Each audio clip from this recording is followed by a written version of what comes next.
Hello friends, બધાને જય શ્રી કૃષ્ણ।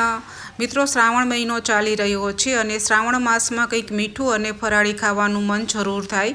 તો આજે આપણે ઘરે જ એકદમ સ્વાદિષ્ટ અને સરળ રીતે દૂધીના લાડુ બનાવીશું। તો ચાલો મિત્રો, આપણે લાડુ બનાવવાનું શરૂ કરીએ। દૂધીના લાડુ બનાવવા માટે મેં 400 ગ્રામ તાજી અને કૂણી દૂધી લીધી છે। દૂધીને બંને સાઈડથી કટ લગાવીને તેની છાલ ઉતારી લેવાની છે। દૂધીને તાજી અને કૂણી જ લેવાની છે, જેથી અંદર બિયા પણ ઓછા હશે અને લાડુ પણ ખૂબ સરસ બનશે। આપણે આખી દૂધીની છાલ ઉતારી લેશું। બધી દૂધી છીણાઈ ગઈ છે। હવે દૂધીને આપણે એક બાઉલમાં કોટનનું કપડું મૂકીને તેમાં નાખી દેવાની છે। દૂધીને મોટી ખમણીથી છીણી લેવાની છે। જો મિત્રો તમે નાનું છીણ બનાવશો તો દૂધીમાંથી પાણી વધારે રિલીઝ થશે। આ રીતે આપણે બધી દૂધીને કપડામાં નાખીને કપડાના ચારે છેડા ભેગા કરી લેવાના છે અને નીચેથી પ્રેસ કરીને દૂધીમાં રહેલું બધું પાણી કાઢી નાખવાનું છે।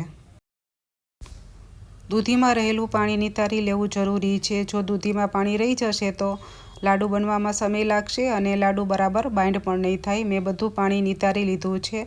આ પાણીમાં સારા એવા પોષક તત્વો હોય છે। જો મિત્રો તમારા ઘરમાં ફૂલ છોડ હોય તો આમાં 2 ગ્લાસ પાણી એડ કરીને તમે ફૂલ છોડમાં નાખી શકો છો।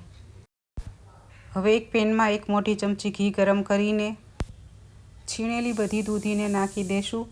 ઘી નાખવાથી દૂધીમાં ખૂબ સરસ ફ્લેવર આવે છે અને સાથે સાથે કૂક થવાથી દૂધી થોડી સોફ્ટ પણ બને છે। હવે ગેસની ફ્લેમને મીડિયમ કરીશું અને દૂધીને 5 થી 7 મિનિટ સુધી મીડિયમ ફ્લેમ ઉપર સાતળી લેવાની છે।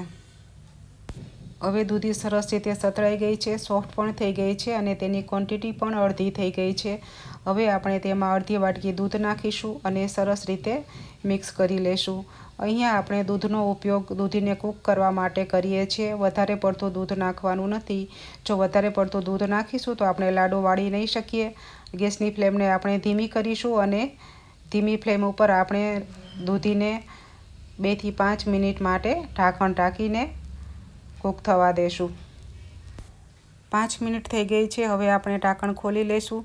દૂધ એબ્ઝર્વ થઈ ગયું છે, તેને થોડું હલાવી લઈશું। આપણે આ લાડુમાં માવાનો કે કન્ડેન્સ મિલ્કનો ઉપયોગ કરતા નથી, એટલે આપણે અડધી વાટકી દૂધ એડ કર્યું હતું। ત્યારબાદ મેં 60 ગ્રામ જેટલી ખાંડ લીધી છે। ખાંડને નાખીને તેને હલાવી લેશું। ત્યારબાદ 2 ચમચી મિલ્ક પાવડર લઈને તેમાં થોડું દૂધ નાખીને મેં પેસ્ટ બનાવી લીધી છે, તે નાખીશું અને ત્યારબાદ 40 ગ્રામ જેટલું ટોપરાનું છીણ નાખીશું। હવે આ બધાને સરસ રીતે હલાવી લેવાનું છે અને આપણે ખાંડને હલાવીને ઓગાળી લેવાની છે।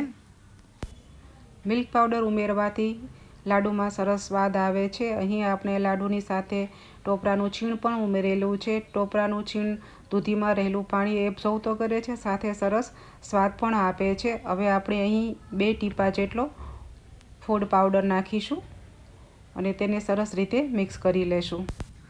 જુઓ મિત્રો, મિશ્રણ એકદમ ડ્રાય થઈ ગયું છે। આ મિશ્રણને ડ્રાય થવામાં લગભગ 7 મિનિટ જેવું થયું છે। હવે આપણે મિશ્રણને હાથમાં લઈને ચેક કરી લઈએ।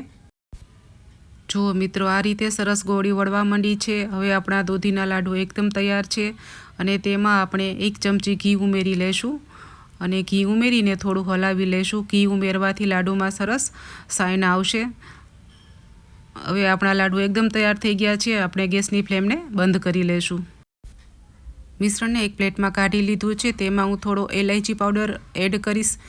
એલાયચી પાવડર નાખવાથી લાડુમાં ખૂબ સરસ ફ્લેવર આવે છે। આ બધાને મિક્સ કરીને આપણે ઠંડુ થવા દઈશું। 7 મિનિટ બાદ મિશ્રણ સરસ ઠંડુ થઈ ગયું છે। મિશ્રણને થોડું હાથમાં લઈને બંને હાથથી આ રીતે લાડુ વાળી લેવાના છે। આ રીતે આપણે બધા લાડુ વાળી લેશું અને ત્યારબાદ ટોપરાની છીણથી તેનું કોટિંગ કરી લેશું। આ રીતે સરસ કોટિંગ કરી લેવાનું છે। જુઓ મિત્રો, સરસ લાડુ બની ગયા છે। આપણા લાડુ એકદમ તૈયાર છે। જો આ રીતે આપણે બધા લાડુ વાળીને તેને કોટિંગ કરી લેશું। હવે આ લાડુને 10 મિનિટ માટે ફ્રીજમાં સેટ થવા માટે મૂકી દેશું। 10 મિનિટ બાદ દૂધીના લાડુ એકદમ સરસ સેટ થઈ ગયા છે। જો મિત્રો તમને આજની રેસીપી પસંદ આવી હોય તો મારી ચેનલને લાઇક, શેર અને સબસ્ક્રાઈબ કરવાનું બિલકુલ ભૂલશો નહીં। ફરી મળીશું એક નવી રેસીપી સાથે। Thanks for watching.